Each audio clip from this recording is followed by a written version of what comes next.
Assalamualaikum warahmatullahi wabarakatuh. Perkenalkan, kami dari kelompok 8 Tadris Biologi 5A mata kuliah Perkembangan Hewan akan menjelaskan tentang sistem endokrin, sistem integumen, dan stem cell.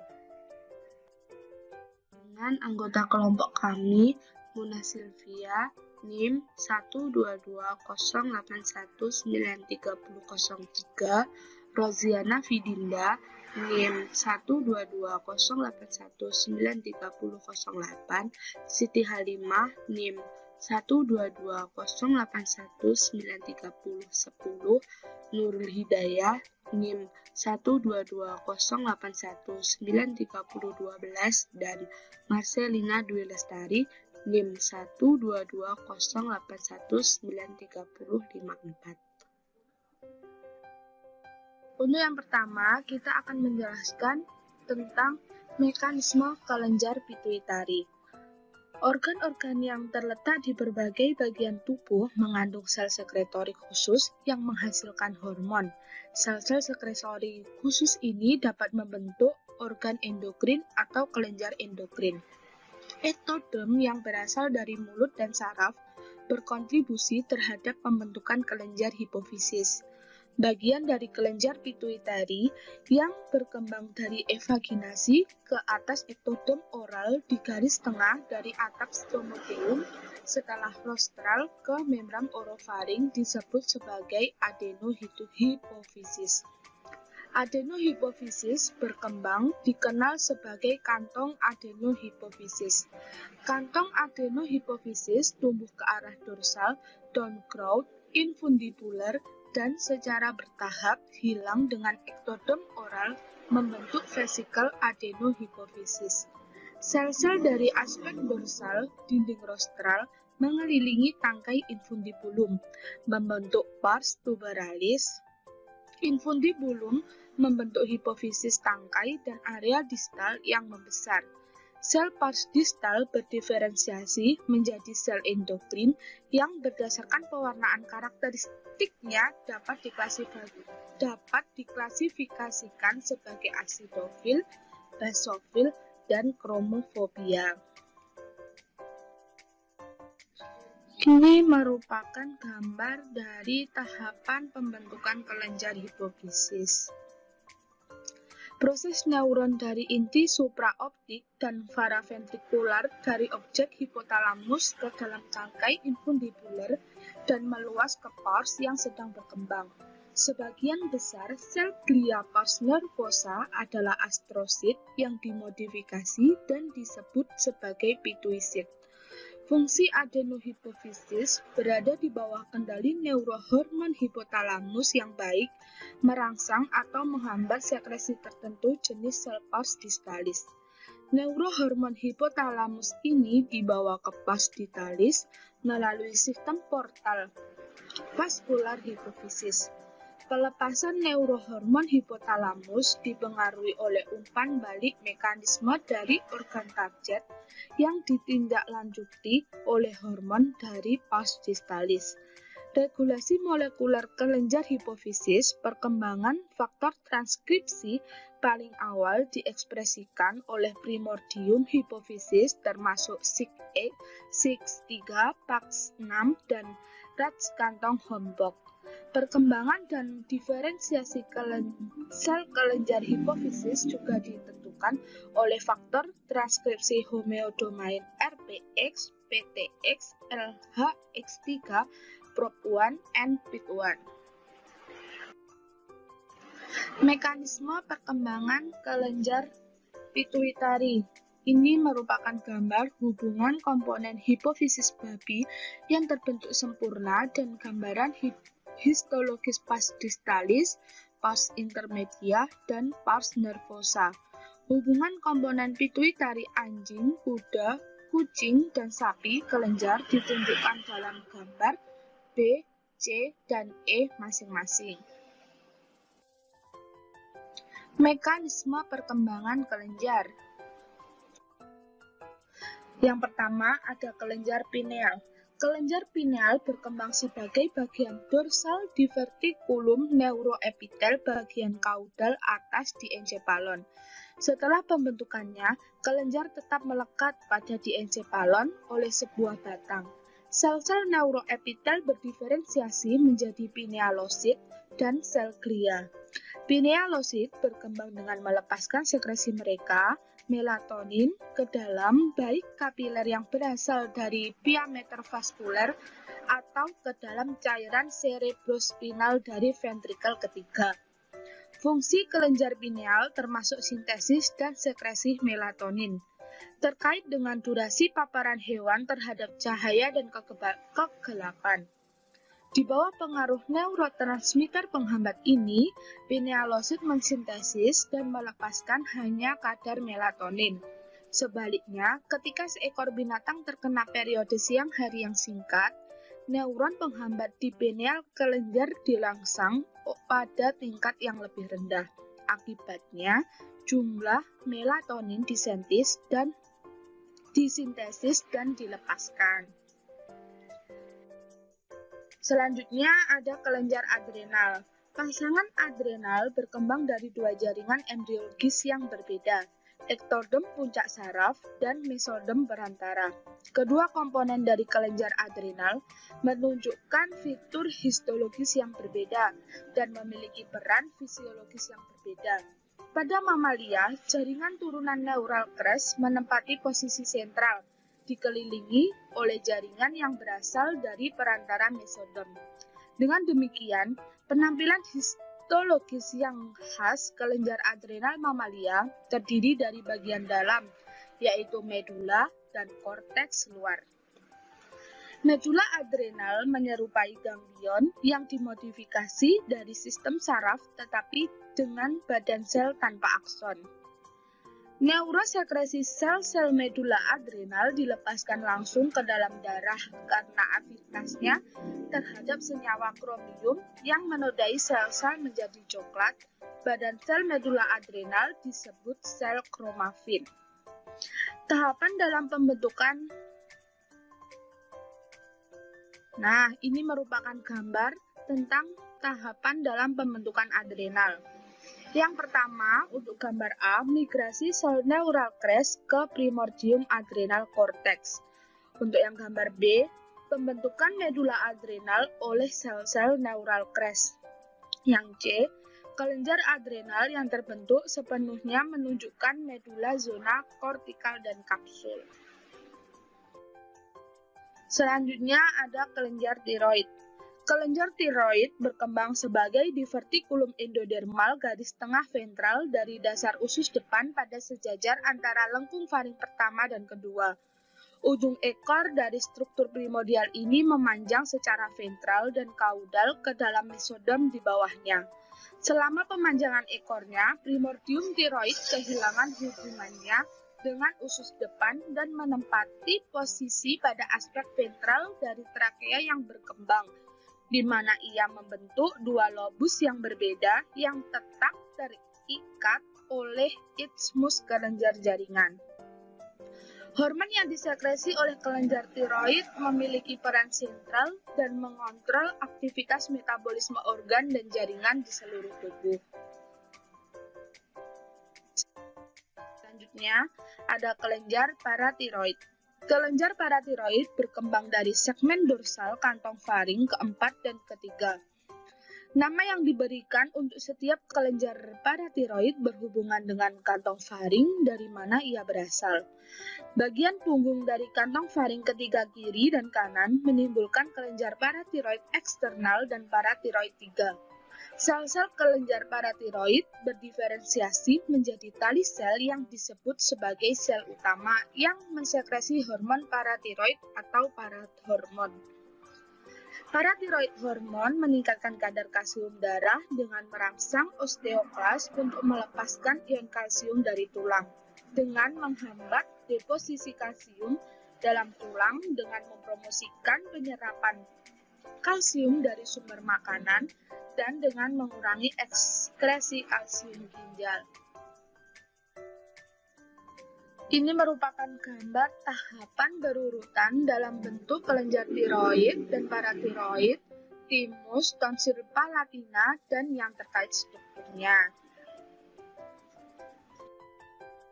Selanjutnya ada timus. Timus berkembang dari bagian ventral kiri dan kantong faring ketiga kanan dengan kontribusi kecil pada beberapa spesies dari faring keempat kantong.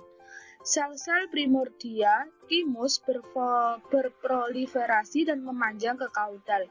Awalnya sebagai dua tubulus struktur. Sebuah penghalang khusus disebut sebagai darah timus berfungsi untuk mengisolasi limfosit T dari antigenik tantangan.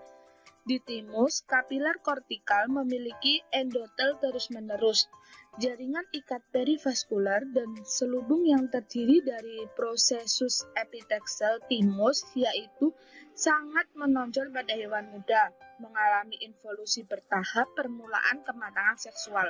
Involusi ditandai dengan pengurangan bertahap dalam jumlah timosit, dengan pembesaran epitel, sel retikuler, dan penggantian jaringan limfatik oleh adiposit.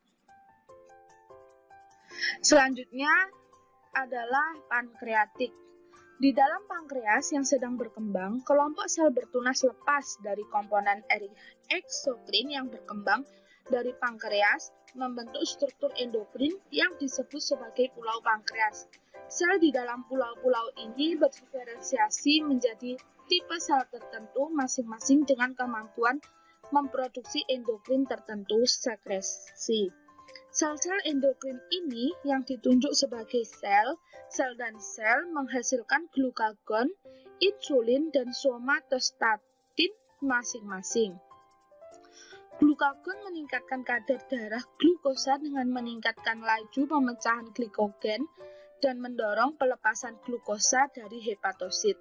Sebaliknya, jika insulin meningkatkan kecepatan glukosa dan memanfaatkan dengan mengikat reseptor insulin permukaan sel, terutama pada miosit dan hepatosit. Hal ini dapat menurunkan kadar glukosa darah. Selanjutnya yaitu perkembangan lapisan epidermis. Lapisan epidermis sendiri merupakan lapisan paling luar kulit dan terdiri atas epitel berlapis gepeng dengan lapisan tanduk. Epidermis hanya terdiri dari jaringan epitel, tidak mempunyai pembuluh darah maupun limfa. Oleh karena itu, semua nutrien dan oksigen diperoleh dari kapiler pada lapisan dermis.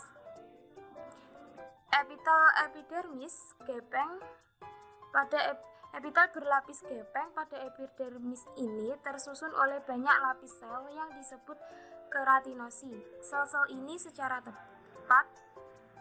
tetap diperbarui melalui mitosis sel-sel dalam lapis basal yang secara berangsur digeser ke permukaan epitel. Selama perjalanannya, sel-sel ini berdiferensiasi, membesar, dan mengumpulkan filamen keratin dalam sitoplasmanya, mendekati permukaan sel. Sel ini mati dan secara tetap dilepaskan atau terkelupas.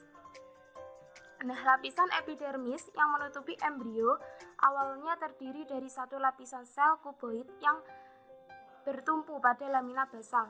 Tak lama setelah neurulasi, sel-sel turunan ektodermal ini membelah dan membentuk lapisan superficial sel gepeng, periderm, dan lapisan dasar sel kuboid.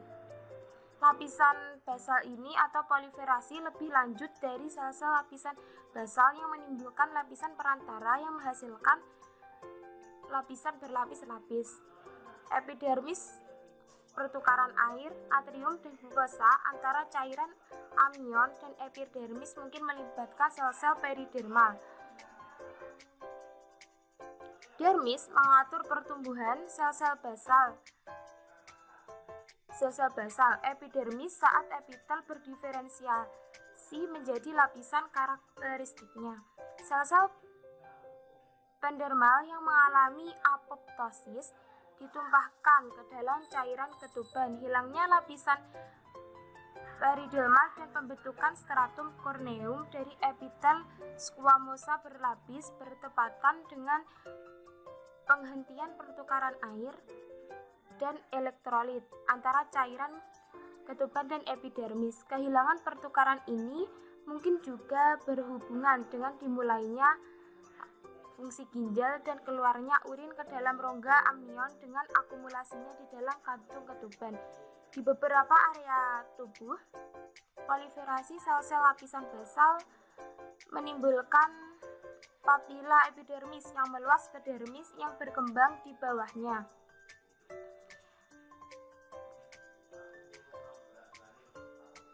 Dalam keratinosit, melanosom menjadi diposisikan secara strategis di mana mereka bertindak sebagai penghalang radiasi matahari. Melanosom juga memberikan pigmentasi pada kulit, rambut, kuku, tandu, dan sejumlah struktur mata. Di dalam perkembangan sel epidermis ada sel Langerhans.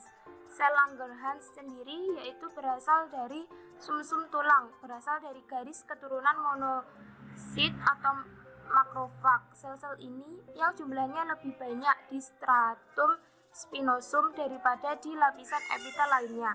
Ada di epidermis sejak tahap awal perkembangan embrio. Sel Langerhans ini yang bertindak sebagai sel penyaji antigen untuk limfosit T, yaitu adalah komponen perifer dan sistem kekebalan.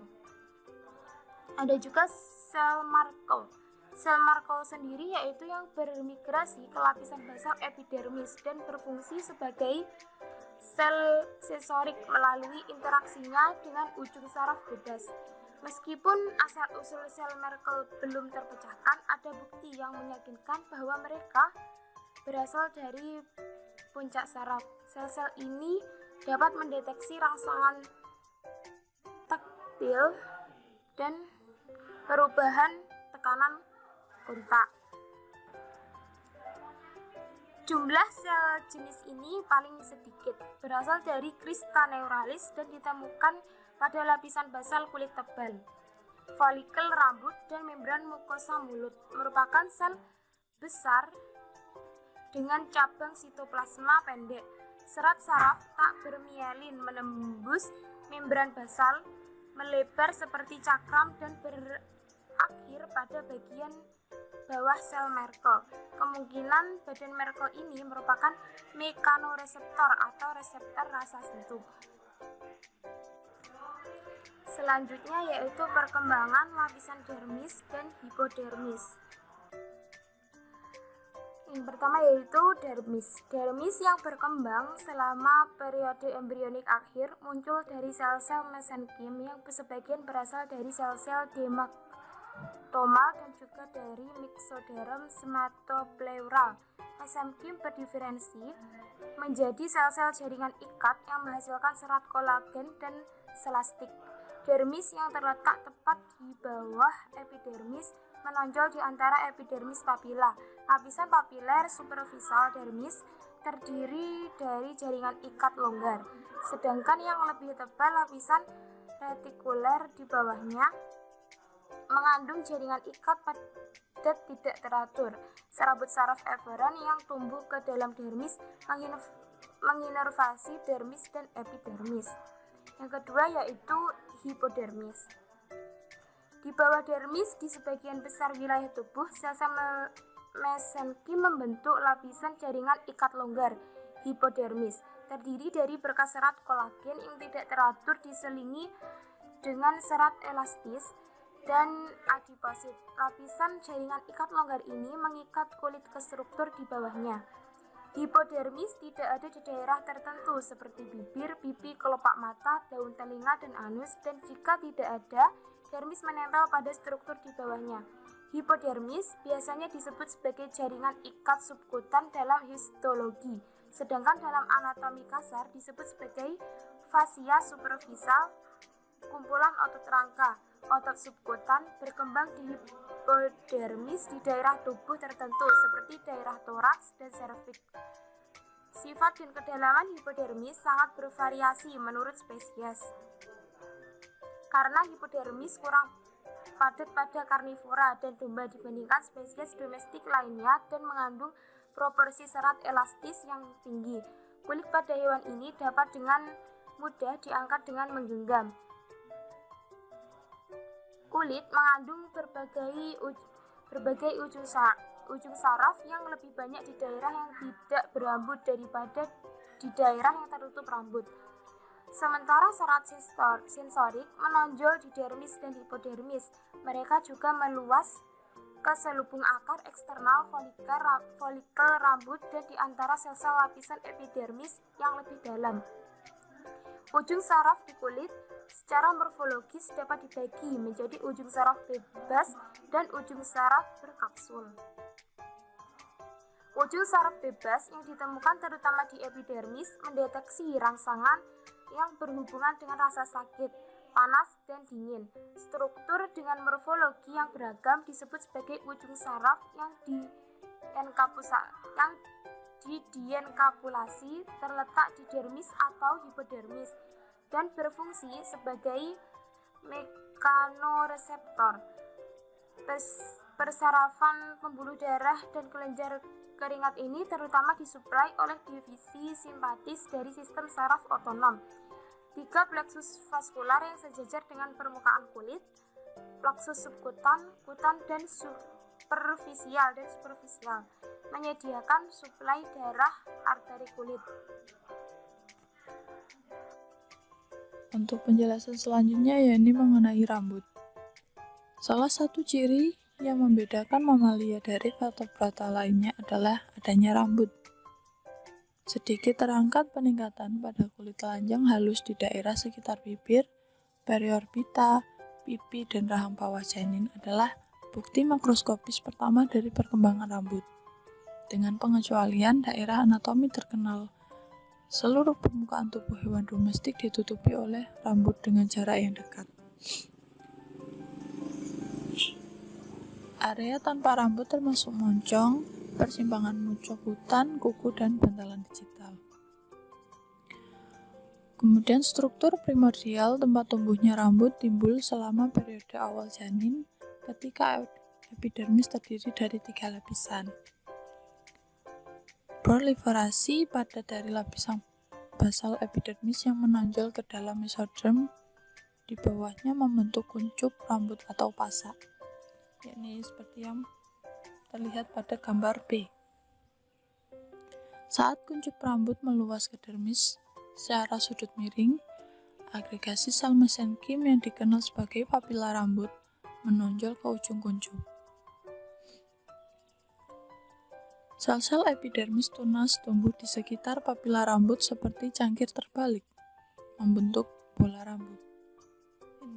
Ini. Struktur terbentuk dari pertumbuhan ke dalam epidermis bersama dengan papila rambut disebut sebagai folikel rambut.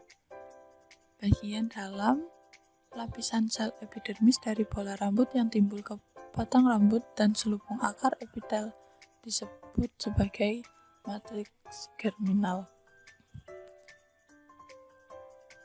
Untuk pembentukan folikel rambut membutuhkan interaksi antara sel-sel di lapisan basal epidermis dan mesoderm yang mendasari. Telah disimpulkan bahwa konsentrasi relatif dari faktor transkripsi TCF3 dan LAF1 mengatur kemampuan sel punca untuk berdiferensiasi dan membentuk rambut. Untuk sel di bagian tengah matriks germinal yang berdampingan dengan rambut bulbus berproliferasi dan berpindah ke lumen selubung akar luar, akan membentuk batang rambut. Kemudian ekspresi keratin rambut memiliki pola yang berbeda di sepanjang batang rambut. Keratin H2 dan Hb2 diekspresikan secara khusus di kutikula rambut, lapisan sel pada permukaan batang rambut, sedangkan ekspresi H1 dimulai pada daerah transisi antara matriks dan korteks dan akan berlanjut ke seluruh bagian bawah dan tengah bagian korteks. Ekspresi diferensiasi dari protein keratin ini dapat mempengaruhi tekstur rambut. Sel-sel mesenchyme yang mengelilingi folikel rambut yang sedang berkembang berdiferensiasi menjadi selubung jaringan ikat.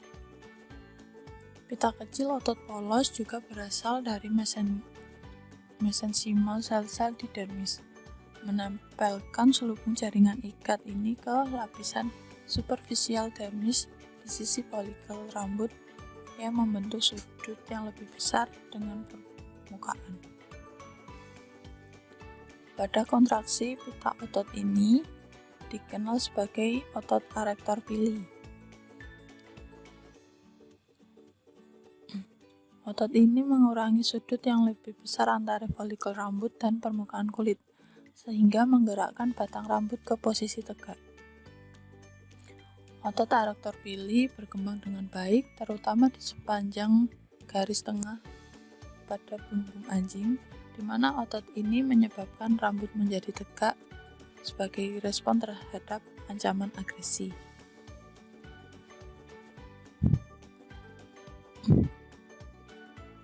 Pada gambar D, primordia kelenjar. Pada gambar D ini, primordia kelenjar sebasus terbentuk sebagai hasil seluler dari lapisan basal dinding berkembang folikel rambut pada tingkat yang lebih dekat ke permukaan daripada titik perlekatan otot alector pili. Pertumbuhan epidermis yang lebih kecil, superficial hingga sebasik kelenjar primordia dapat berkembang dari dinding folikel membentuk primordia kelenjar keringat. Kemudian yang selanjutnya folikel rambut dan siklus pertumbuhan rambut. Secara umum, folikel rambut diklasifikasikan sebagai primer dan sekunder. Folikel rambut primer memiliki diameter lebih besar dan umbi terletak jauh di dalam dermis. Arector pili, otot dan kedua kelenjar sebasik dan keringat biasanya berhubungan dengan folikel primer. Sehelai rambut yang muncul dari folikel ini disebut sebagai rambut penjaga. Awalnya, tunas rambut primer cenderung berkembang pada interval waktu yang berdekatan dan pada jarak yang genap dari satu orang ke orang lainnya. Selanjutnya, folikel primer baru berkembang di antaranya yang sudah tumbuh, menghasilkan kelompok 2, 3, atau 4 folikel dalam jarak dekat atau satu sama lain. Kemudian, untuk folikel rambut yang memiliki ukuran diameter relatif kecil dan terletak lebih dangkal di dermis daripada folikel primer disebut sebagai folikel sekunder. Rambut yang muncul dari folikel sekunder adalah rambut bawah, sementara folikel sekunder memiliki kelenjar sebasal yang terkait, tidak seperti folikel primer yang memiliki kelenjar keringat dan pili arector.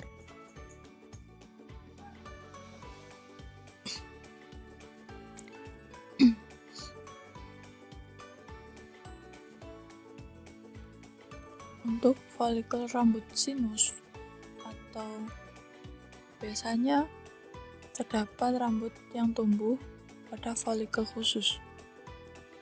Rambut-rambut tersebut disebut sebagai folikel rambut sinus yang memiliki fungsi sebagai sensorik atau taktil. Rambut-rambut seperti ini biasanya disebut sebagai sinus, sensorik, ataupun taktil rambut. Folikel rambut sinus biasanya ditemui di daerah kepala, terutama di sekitar bibir, pipi, dagu, dan di atas mata.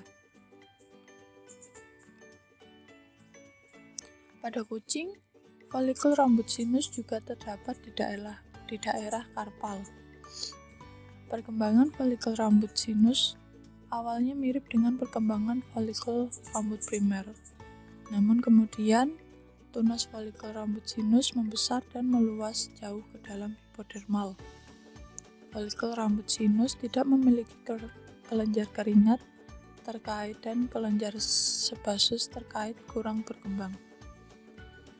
Perkembangan sinus berisi darah yang memisahkan selubung jaringan ikat dermal menjadi lapisan dalam dan luar adalah ciri khas dari folikel rambut sinus. Kemudian untuk siklus pertumbuhan rambut, setelah lahir, pertumbuhan rambut terjadi secara siklis dengan periode proliferasi dan ketenangan yang berselang-seling. Secara umum, siklus pertumbuhan rambut dibagi menjadi 3 fase, yakni fase aktif, tahap pertumbuhan, yakni anagen, kemudian diikuti oleh tahap regregasi, katagen, dan tahap istirahat, yakni telogen. Selama tahap anagen, proliferasi sel di matriks bola folikel menghasilkan rambut aktif pertumbuhan. Kemudian, selama telogen, akar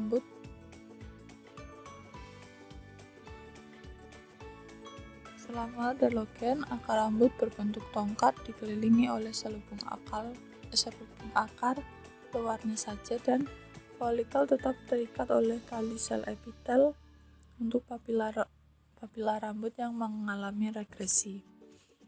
Pada tahap ini, ujung distal dari folikel rambut berada pada tingkat perlekatan otot arektor pili. Selanjutnya, tahap anagen baru dimulai mengarah pada pertumbuhan rambut pengganti. Pada tahap ini, tali epitel menimbulkan jaringan baru pada bola rambut yang menutupi papila rambut yang baru berkembang. Saat rambut pengganti memanjang ke permukaan ke dalam selubung akar eksternal, secara bertahap menggantikan rambut tua ke permukaan, di mana rambut tua tersebut akan dirontokkan.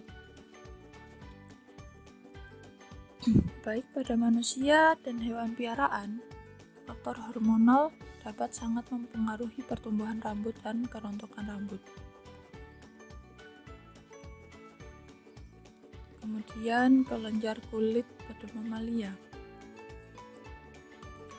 Berdasarkan morfologi dan sekresinya, terdapat 2 jenis kelenjar yang berbeda, yakni kelenjar keringat dan kelenjar sebasus yang dapat diidentifikasi pada kulit mamalia. Kelenjar sebasus atau kelenjar yang disebut sebagai kelenjar sebasus didistribusikan di kulit hewan domestik yang berhubungan dengan folikel rambut, yakni pada tahapan rambut tadi.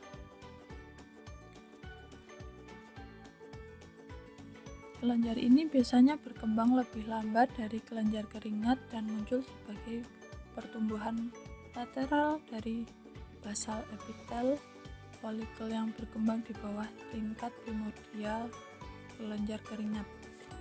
Pada bagian bawah kelenjar keringat.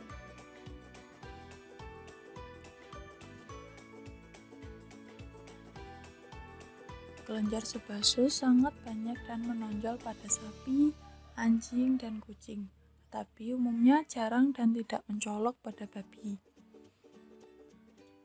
Kelenjar ini berkembang sebagai struktur lobular berbentuk buah bir dengan kelompok asinus membuka menjadi salular lebar pendek tunggal.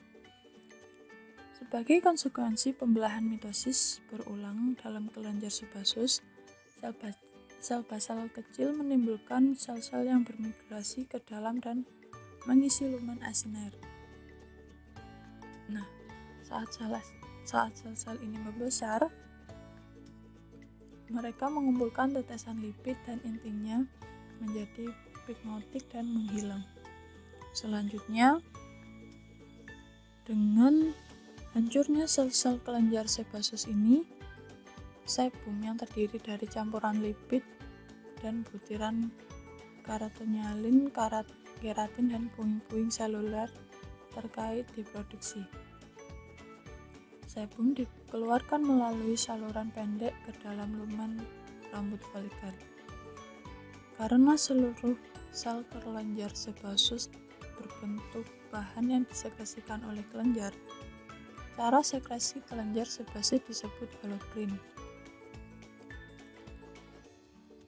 Sebum yang memiliki aktivitas antibakteri dan anti jamur akan melumasi rambut dan kulit dan mempertahankan kulit dalam keadaan lentur.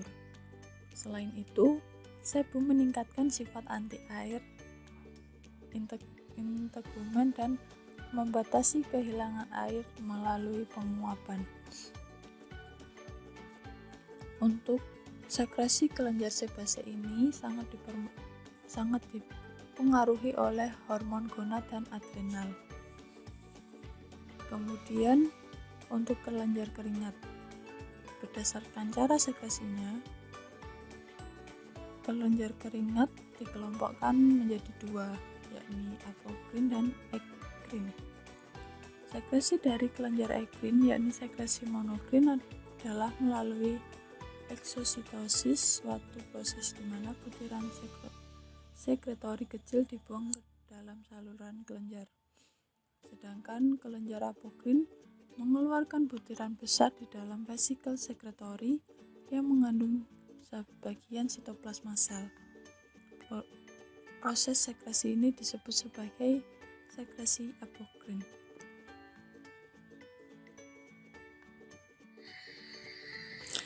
Untuk selanjutnya, kita akan mempelajari dan memahami struktur dan perkembangan kulit avian. Kulit avian merupakan jenis kulit yang ada pada kelas Aves atau unggas. Tubuh unggas ditutupi oleh lapisan tipis yang tidak berkeratin. Kulit ini terdiri dari lapisan epidermis dan dermis. Lapisan ini mengandung epitel squamosa dan epidermis yang bertingkat terdapat pada sebagian besar kulit mamalia. Dermis terdiri dari lapisan superficial jaringan ikat longgar yang mengandung serat kolagen halus. Dan ketika lapisan ini semakin dalam, maka serat yang terjalin akan semakin kasar. Hipodermis mengandung banyak sel lemak dan juga terdapat kelenjar holokrin dan juga kelenjar uropigial. Kelenjar uropigial yang menyerupai kelenjar subaceus dan terletak di dasar ekor adalah struktur bilobat. Kelenjar ini menghasilkan sekresi berminyak yang digunakan burung untuk memperindah bulunya. Kelenjar uropigial awalnya berkembang sebagai kelenjar berpasangan yang kemudian bersatu dan membentuk struktur bilobat tunggal. Kelenjar ini akan lebih berkembang pada burung-burung yang hidup di perairan atau burung akuatik daripada burung yang non-akuatik. Pada sejumlah stel burung termasuk merpati, burung beo, dan burung pelatuk, kelenjar uropigial tidak begitu berkembang. Banyak sel epitel di daerah tertentu pada kulit unggas yang memiliki kemampuan untuk mengeluarkan tetesan lipid yang menutupi bagian tubuh burung. Selain berguna untuk membantu mereka terbang, burung juga menjebak udara untuk insulasi, membantu pertahanan tubuh agar konstan pada suhu yang relatif tinggi, juga untuk mengurangi kehilangan air melalui penguapan. Untuk selanjutnya kita akan membahas mengenai perkembangan bulu yang terjadi pada burung. Indikasi pertama, perkembangan bulu yang terjadi pada saat embrio unggas pada perkembangan sekitar hari ke-8. Hal ini ditandai dengan konsentrasi dermal cell di bawah penebalan epitel.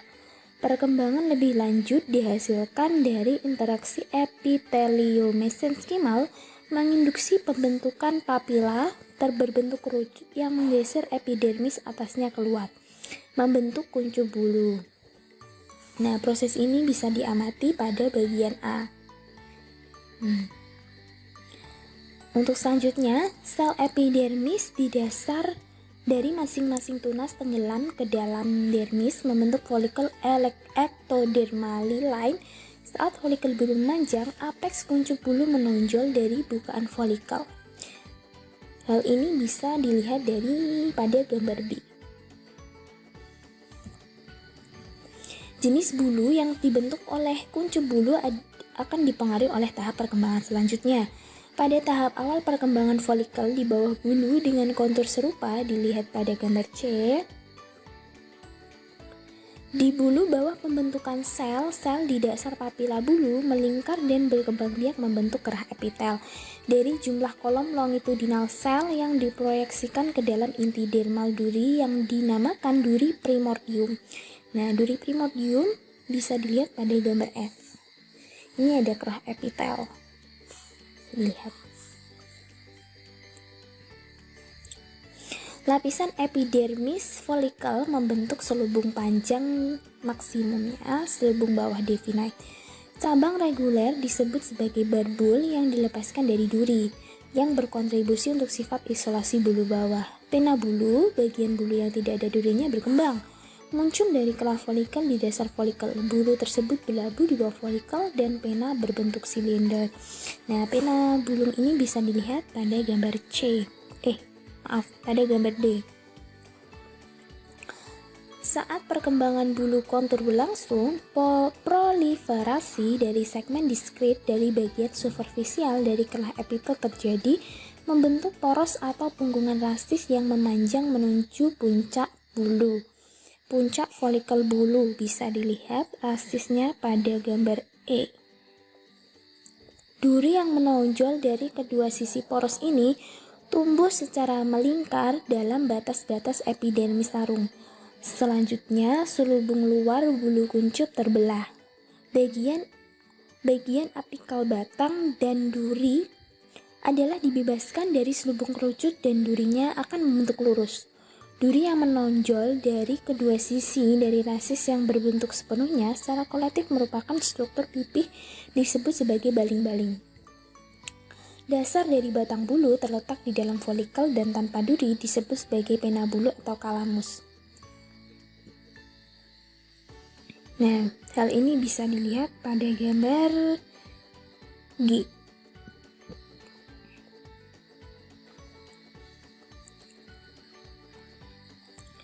Dua faktor persinyalan, yakni BMP2 dan SHH adalah pengatur utama morfogenesis bulu.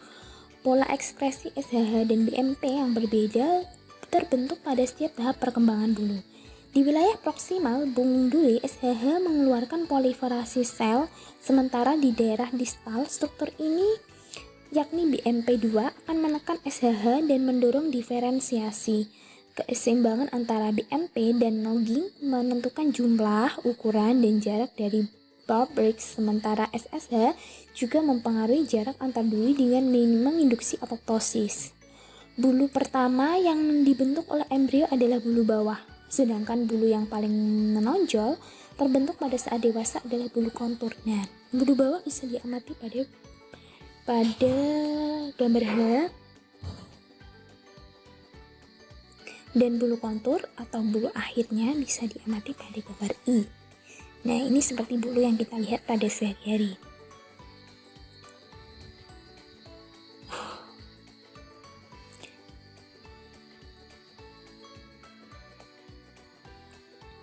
Selain itu, semiplum, veroplum, dan bulu-bulu mungkin ada di berbagai spesies burung. Semiplum melindungi terhadap kehilangan panas, dan pada burung air mereka meningkatkan daya apung. Veloplum terletak sangat dekat dengan bulu kontur. Folikel mereka memiliki banyak ujung syaraf bebas yang terkait, dan bulu-bulu ini memiliki peran dalam sensasi proprioseptif yang diperlukan untuk orientasi optimal bulu kontur. Bulu-bulu yang relatif kaku terletak di sekitar lubang hidung dan mata dan mungkin memiliki fungsi taktil. Bulu biasanya berkembang sepanjang saluran bulu yang telah ditentukan atau pterilae dengan apterilae tanpa bulu tersusun di antara area berbulu. Oke, untuk selanjutnya kita akan mengetahui dan mempelajari faktor yang mempengaruhi proses pembentukan dan perkembangan bulu. Seperti yang kita ketahui, kulit adalah organ yang dinamis yang terus mengalami perubahan dengan terlepasnya bagian luar dan digantikan oleh lapisan dalam. Ketebalan kulit juga bermacam-macam antara berbagai lokasi anatomis, jenis kelamin, dan usia individu. Perbedaan ketebalan kulit terutama menggambarkan perbedaan ketebalan lapisan dermis, sedangkan ketebalan epidermis cukup konstan sepanjang hidup dan tiap-tiap lokasi anatomis. Langsung saja kita akan mengetahui faktor dari pembentukan dan perkembangan kulit. Yang pertama adalah usia. Usia embrio tersebut berapa? Nah, seperti pada burung tadi, usia akan mulai berkembang pada hari ke-8. Namun, setiap individu perkembangan kulit itu akan berbeda-beda. Yang kedua adalah keturunan. Yang ketiga adalah nutrisi. Dan apabila si embrio kekurangan nutrisi, maka kulit yang terbentuk juga akan kurang maksimum atau memiliki beberapa kekurangan. Yang keempat atau yang terakhir adalah penyakit.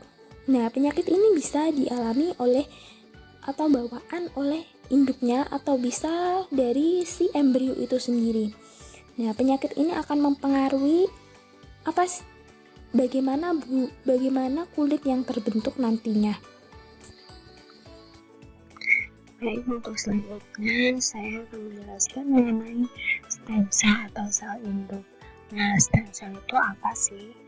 Nah, stem cell berasal dari kata stem yang artinya batang dan cell itu adalah sel. Nah, stem cell ini merupakan sel yang belum terspesialisasi sama sekali.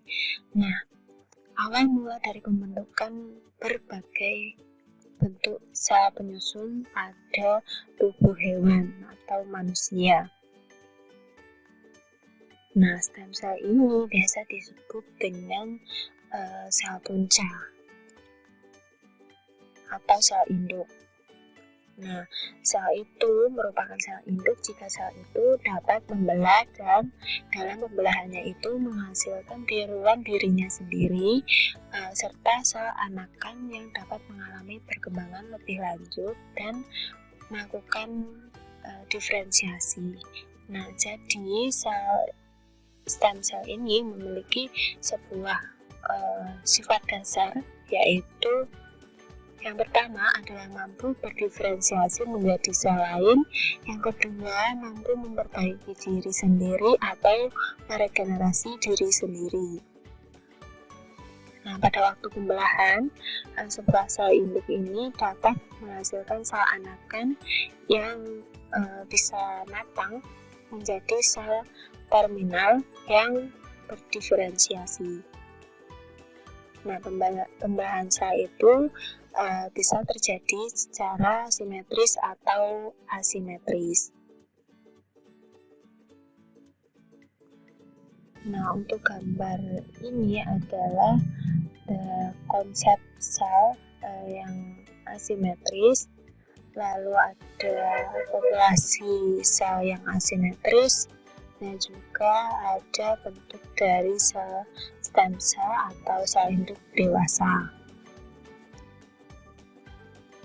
Nah, pada sel induk dewasa atau stem cell dewasa atau stem cell itu dari multiprotein stem cell menjadi commitment stem cell, lalu menjadi sel progenitor, lalu menjadi sel neuron atau menjadi diferensiasi sel lain.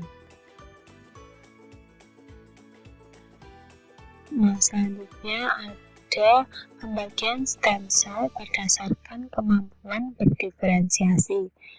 Nah, seperti pada gambar di samping, ada potensi totipotent, ada pluripotent, ada multipotent, dan ada satu lagi yang bernama unipotent.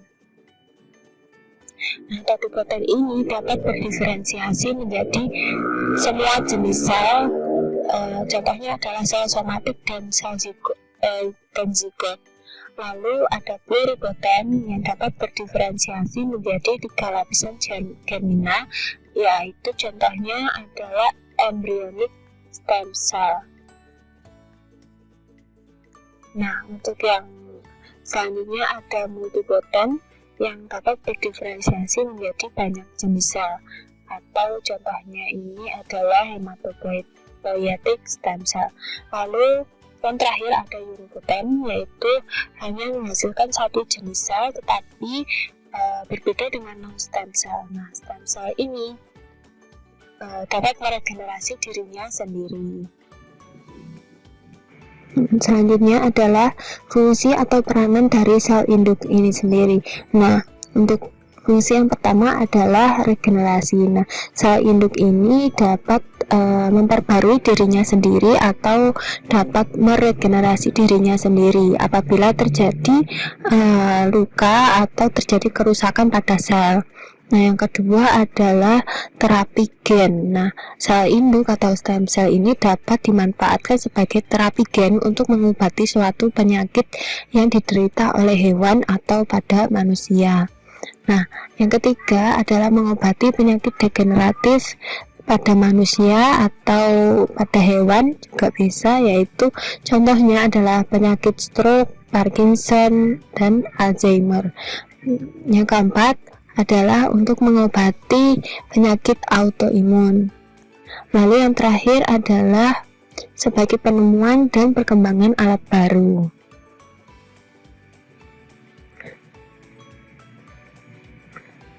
Nah, selanjutnya adalah pembagian atau sumber dari sel induk sendiri. Nah, sel induk atau sumber dari sel stem cell ini bisa diambil dari melalui embryonic stem cell atau adult stem cell atau stem cell dewasa. Nah, yang dari embryonic stem cell ini diambil dari inner cell mass atau suatu kumpulan sel yang terletak di satu sisi blastosis yang berumur 5 hari, biasanya terdiri dari 80 hingga 100 sel. Nah, pada embryonic stem cell ini inner cell mass ini dihasilkan dari blastosis. Nah, ini pertama dari pembentukan fase morula, lalu terdapat blastosul di sini, lalu terbentuk blastosis. Nah, untuk yang warna biru ini di sini adalah tropectoderm atau yang berasal dari yang menyelimuti si sel ini di pinggir-pinggirnya ini. Lalu inner cell mass-nya adalah yang berwarna ungu muda ini yang di blastosul ini. Nah, untuk yang warna kuning adalah primitive endoderm. Lalu yang warna ungu ini adalah embrio atau epiblast yang nantinya akan berkembang menjadi embrio. Nah, ICM atau inner cell mass nanti diambil dari blastosul ini. Lalu untuk yang kedua adalah adult stem cell. Nah, adult stem cell ini terdapat di semua organ tubuh untuk melakukan regenerasi. Itu dapat diambil dari fetus atau fetal stem cell, sumsum tulang belakang atau bone marrow stem cell dan lain sebagainya. Nah, dari tropectoderm tadi sel-sel itu dapat melakukan pembelahan. Nah, pembelahan sel dapat terjadi secara simetris, di sini simetris atau asimetris. Nah, jika sebuah sel itu terbelah secara simetris, itu dapat menghasilkan dua sel induk yang bisa memperbarui diri atau dua sel anakan yang berkomitmen untuk melakukan diferensiasi dan menghasilkan masing-masing ekspansi atau pengurangan populasi pada sel induk. Nah, sebaliknya pada pembelahan secara asimetris bisa menstabilkan ceruk pada stem cell atau biasa kita sebut sebagai nija, dan menghasilkan sel anakan yang terus melakukan diferensiasi.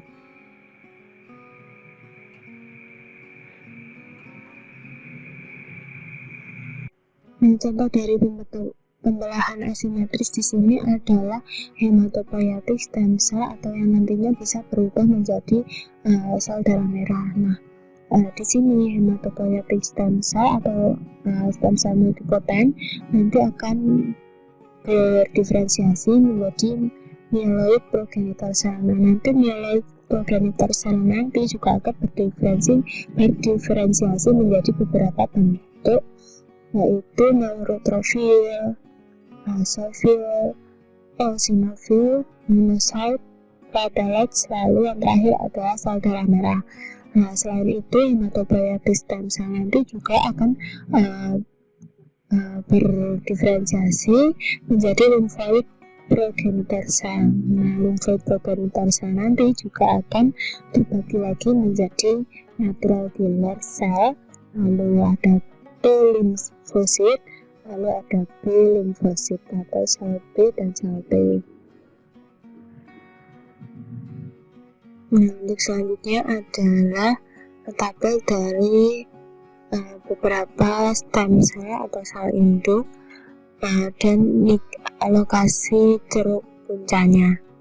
Nah, perlu kita ketahui ceruk sel punca itu adalah lingkungan mikro di dalam suatu anatomi spesifik dari tempat sel punca ini ditemukan. Nah, lokasi Nike ini adalah suatu lingkungan mikro yang dapat berinteraksi dengan sel punca untuk melakukan diferensiasi sel. Nah, selama perkembangan embrio, berbagai faktor Nike ini bekerja pada sel induk embrionik untuk mengubah ekspresi gen dan menginduksi proliferasi atau diferensiasinya untuk perkembangan janin atau pembentukan organ-organ sel lainnya. Nah, untuk yang pertama adalah stem cell dari otak, yaitu ada neuron dan glia. Nah, lokasi ceruknya ini ada di ventricular subventricular zone, lalu ada di subgranular zone. Nah, komponen seluler dari Nike-nya adalah ependymal cell dan blood vessel epithelium.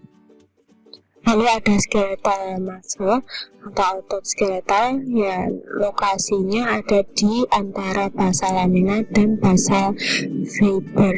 Lalu ada komponen selulernya itu ada muscle fiber cell. Nah, untuk yang lainnya bisa kita lihat pada tabel seperti ini ya.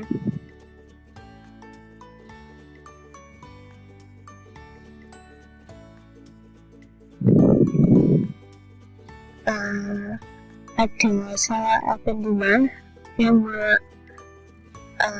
melapisi ventricle dan menghubungkan permukaan apikal, ventricle, subventricle yang berwarna biru.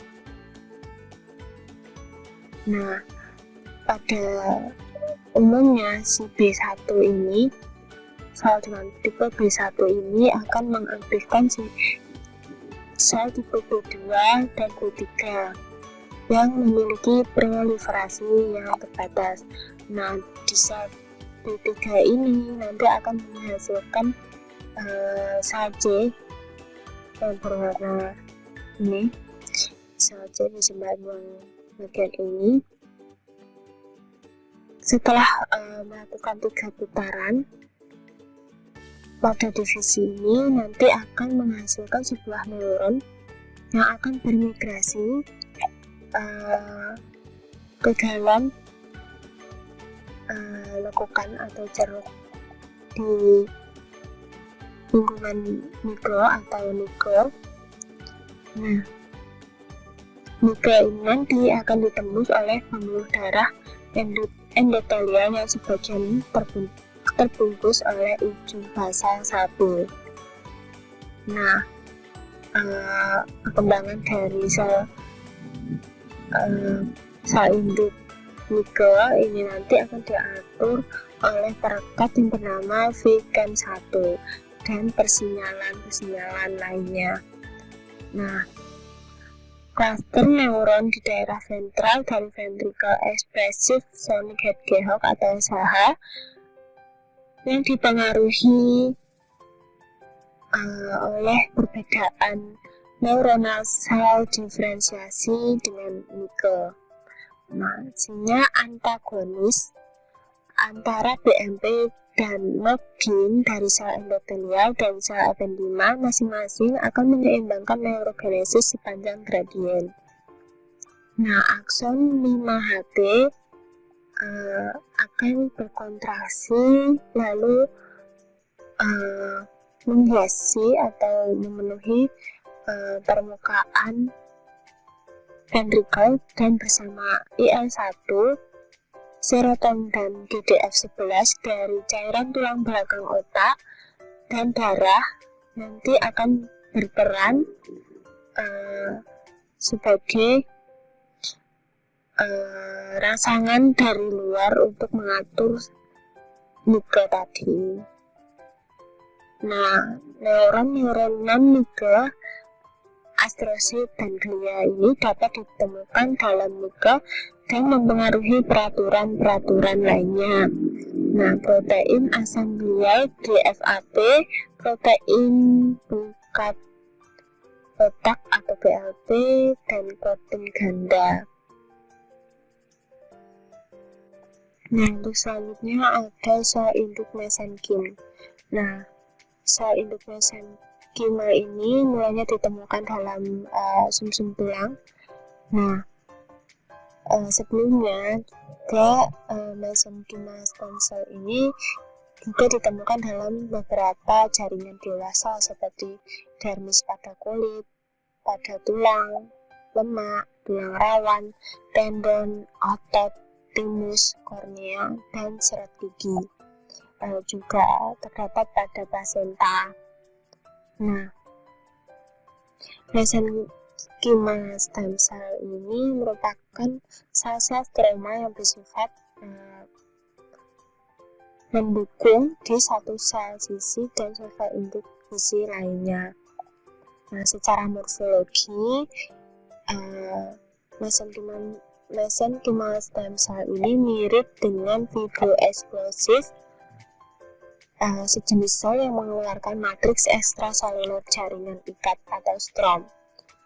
Nah, mesenkima ini berbeda dari fibrotilpan, yaitu satu jenis mesenkima yang dapat memperbarui diri untuk menghasilkan sel-sel bergonal yang dapat membentuk organ-organ dalam yang memberi beragam jenis sel. Nah, contohnya pada sumsum tulang belakang, mesenkima stem cell dalam jaringan lain dapat memainkan fungsi sebagai kedua sel induk dan regulator bagi sel induk, yang kemungkinan proses tersebut dipengaruhi oleh sinyal paraklin. Faktor paraklin tertentu itu biasanya mempengaruhi perkembangan mesenkima stem cell ke dalam sebuah diferensiasi tertentu.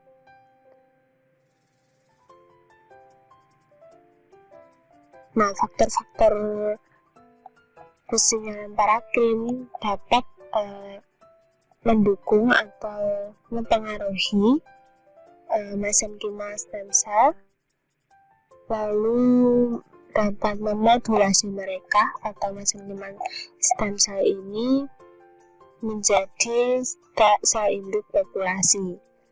Nah, mesenkima stem cell memperlihatkan bahwa dia atau stem cell mesenkima atau sel induk mesenkim itu memiliki peran yang penting sebagai sel induk multiguna dan sel induk Nike yang mengatur selama folikel rambut dan pertumbuhan otot kerangka serta regenerasi otot.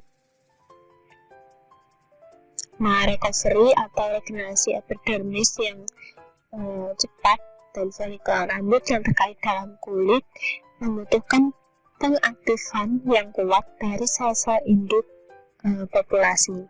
Nah, sel-sel induk yang belum matang yang mengelilingi dasar folikel yang bertumbuh itu perlu dan cukup untuk memicu rambut mengaktifkan sel induk selama pertumbuhan dan regenerasi kulit melalui mekanisme PDGF paracrine. Nah, untuk mesenkima yang disebut sebagai fibroadipogenik atau FAP pada jaringan otot rangka yang fungsinya untuk menghasilkan sel lemak putih itu dapat mengatasi cedera otot, lalu meningkatkan kecepatan diferensiasi myogenik sel induk miopi. Nah, kehadiran dari sel-sel FAP dalam nikel sel induk otot itu untuk berfungsi sebagai anti penuaan dan mengurangi dampak dystrophis otot Duchenne. Nah, lalu mesenkima stem cell sendiri mampu untuk berdiferensiasi atau meregenerasi. Nah, untuk gigi taring pada binatang pengerap itu berbeda dengan gigi taring pada mamalia. Nah, pada gigi taring binatang pengerap mereka akan terus tumbuh sepanjang masa hidup binatang. Nah, setiap inkisar itu mempunyai 2 ceruk sel induk, satu di sisi luar menghadap ke luar mulut dan satunya menghadap ke dalam mulut. Nah, selain tikus seperti mamalia itu tidak memiliki jaringan seperti ini. Nah, untuk pada mamalia sel giginya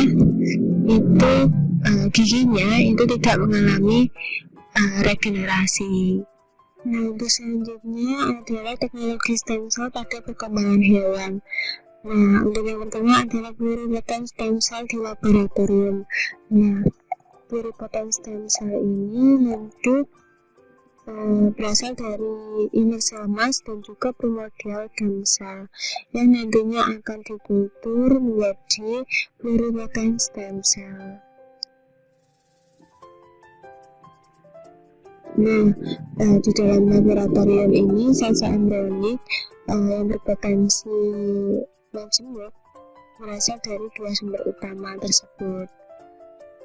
Nah, salah satu dari sumber ICM ini adalah dari plasmodium awal yang sel-selnya dapat dipertahankan.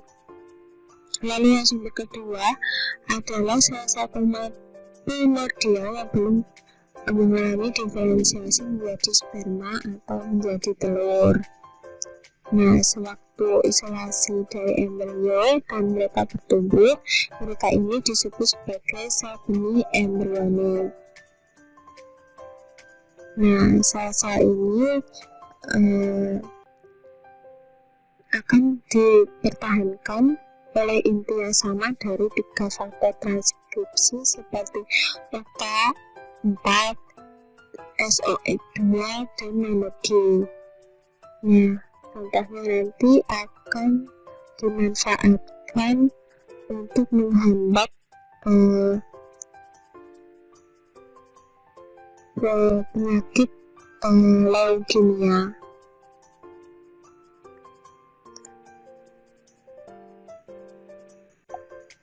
Nah, baik, untuk selanjutnya adalah embryonic stem cell yang nantinya akan dimanfaatkan sebagai terapi bagi hewan ataupun bagi manusia. Nah, embryonic stem cell ini dapat dikembangkan menjadi terapi yang untuk dimanfaatkan sebagai pengobatan penyakit dan bisa memperbaiki sebuah cedera atau kerusakan pada sel-sel atau yang rusak. Nah, sel-sel induk yang bersifat pluripoten ini sebenarnya membuka suatu bidang terapi yang baru yang disebut sebagai pengobatan regeneratif. Nah, potensi terapeutik bagi embryonic stem cell terletak pada kemampuannya untuk melakukan diferensiasi ke dalam berbagai jenis sel, khususnya untuk pengobatan kondisi manusia yang pada umumnya juga terjadi pada hewan, yaitu seperti penyakit saraf. Lalu untuk manusia seperti penyakit Alzheimer, Parkinson, diabetes, sirosis hati, dan lain sebagainya. Embryonic stem cell dapat menyembuhkan cedera neuron motorik pada tikus dewasa. Nah, begitu caranya dengan membuat neuron-neuron baru maupun dengan menghasilkan faktor paraglin berupa BDNF dan TGF-alpha yang mencegah kerusakan neuron yang ada pada sel tikus. Nah, untuk selanjutnya adalah mesenchymal stem cell yang mampu mengobati osteoartritis pada kuda. Nah, Mubashiri dalam review jurnalnya menyebutkan bahwa terapi berbasis kompresi dan mesenchymal stem cell itu merupakan terapi yang mampu membuat perbaikan kartilago pada penyakit osteoartritis, terutama pada manusia. Nah, hewan seperti kuda itu merupakan hewan yang memiliki predisposisi tinggi terhadap kejadian osteoartritis karena beban aktivitas yang tinggi terkait dengan persendian kaki. Nah, osteoartritis pada anjing juga telah terbukti mampu disembuhkan dengan terapi stem cell. Nah, kasus yang pertama adalah kejadian elbow osteoartritis dan yang kedua adalah femoral joint arthritis. Nah, dan marrow stem cell atau BMSC juga menunjukkan hasil positif pada persembuhan osteoartritis pada kuda dengan terapi yang difokuskan pada perbaikan meniskus. Nah, selain persendian, McWay mengatakan bahwa mesenchymal stem cell mampu digunakan sebagai terapi tendon injury pada kuda. Nah, selanjutnya adalah neural stem cell yang mampu mengobati spinal cord injury. Nah, neural stem cell atau NSC pada mamalia berada pada daerah tertentu dari sistem saraf pusat atau otak, diantaranya di daerah subventricular zone pada dinding lateral ventricle dan subgranular zone dentatus gyrus hippocampus, dan telah dibuktikan oleh Uchida yang mengisolasi NSC dan berpotensi untuk ditransplantasikan. Salah satu contoh penggunaan embrio ke hewan model pada mencit. Nah, pada penelitian selanjutnya, NSC yang ditransplantasi ke hewan model mencit didapatkan dari iPSC yang berasal dari sel kulit manusia. Nah, adult autologous mesenchymal stem cell juga mampu digunakan sebagai terapi pada suspek non-autologous mesenchymal stem cell, juga mampu mengobati adult inflammatory disease of canine central nervous system, digunakan terapi. Nah, lalu stem cell berhasil diisolasi dari sumsum tulang belakang atau PMSC pada anjing yang mengalami gangguan saraf pusat dan digunakan untuk terapi pada anjing yang sama. Nah, hasilnya menunjukkan perbaikan baik secara klinis, gambaran MRI, dan histopatologi. Baik, cukup sekian penjelasan dari kelompok 8 mengenai sistem endokrin, sistem integumen, dan stem cell. Semoga video kali ini dapat bermanfaat bagi teman-teman semua. Kami mohon maaf apabila terdapat kekurangan dalam menjelaskan materi kali ini. Terima kasih. Wassalamualaikum warahmatullahi wabarakatuh.